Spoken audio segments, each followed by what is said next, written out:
5,000? না না না ভাইয়া, 5,000 টাকা হবে না। মান সম্মানের ব্যাপার, ভাবিরে নিয়ে যেতে হলে মিনিমাম 10,000 টাকা দেওয়া হবে। ঠিক। এই 5,000-এর উপরে 1 টাকা পাবি না। গেট ছাড়। না মানবো না। এই লাগানো হইছে ফাইজলামি করো না, যা। ভাইয়া তাড়াতাড়ি করো, কালকে আমার ক্লাস পার্টি আছে। আমি দিয়ে দিলে চলবে?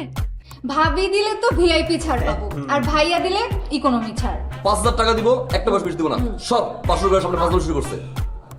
কি হয়েছে শোন, 20,000 টাকা, 20,000 টাকার 1 টাকা কম দিতে পারবে। বলছি 20,000 টাকা দেবে, এটা মানে 20,000 টাকা। হ্যাঁ 5,000 টাকা বলছিলাম, 20,000 নিয়ে গেছে। দাও বাবা দাও। হ্যাঁ, এটা মানে চাচার কাছে, চাচাকে বলতেছে টাকাটা দিয়ে দে। হ্যাঁ তুই টাকাটা দিয়ে দে। আর রাখ। কি বলতো ভাইজান, আমার কাছে টাকা কই?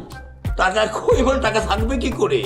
এই যে টাকার জন্য যে তুই খরচ করেছিস, এই জন্য তো টাকা গেছে গা। হ্যাঁ এইটুকু টাকার জন্য 17% জমি তুই বিক্রি করে দিছিস বেটা। হ্যাঁ আমি কতবার করে বললাম হারবাল মাখিস না, তাও কি করলি?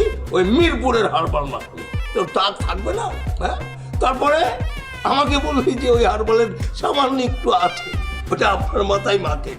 মাখলাম, যেটুকু ছিল সেটাও তো চলে গেছে বেটা। হ্যাঁ গোল ছাড়া যেতে পারিস না, এই জন্য এই দুরবস্থা। ঠিক দেখো মাথাটা দেখো, দে 20,000 টাকা দে। আর আমি দিতে পারবো না, যা। দেওয়া লাগবে। এই, চুপ।